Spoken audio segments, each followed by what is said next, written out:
Здравствуйте, меня зовут Стручков Аял, я ученик 9 класса. Тема нашей работы – использование ИКТ с элементами ЛМК для развития этнопедагогического мышления. Цель нашей работы – применение дидактического материала и ИКТ с использованием обучающего, воспитывающего, развивающего потенциала ЛМК. Практическая значимость. Практическая значимость исследования состоит в том, что разработанный ИКТ с элементами ЛМК по применению может быть использован студентами, учителями младших классов. Показатель позитивной динамики. На диаграмме видно, что занятия с дидактическими материалами и ИКТ куда выше стандартных занятий. Моя первая презентация – кроссворд на тему известной Ламхасуты. Реши примеры и по полученным ответам, применяя таблицу соответственно, найти ответ.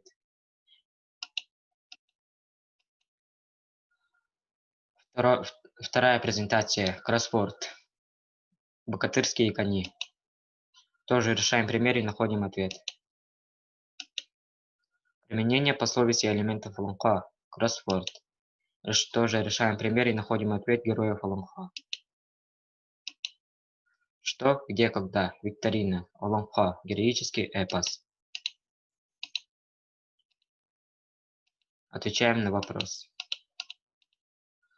Заключение. Педагогика ЛМХ нацелена на развитие целостного человека, который является высшей ценностью общества. Одним из актуальных направлений нашей работы является сохранение и укрепление национальных этнокультурных устоев. Изучив и оценив эффективность применения разработанного дидактического материала в учебно-воспитательном процессе, мы пришли к выводу, что для достижения положительных результатов необходимо применение этнического материала, формирование таких качеств мышления, как логика, абстракция, воображение, творчество.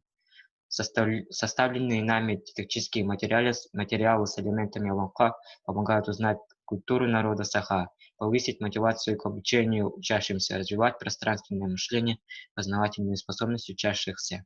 Использование новейших наглядных пособий и технических средств – это большой прорыв в области образования. Только разнообразие форм преподавания способствует развитию всесторонне развитой личности. Спасибо за внимание.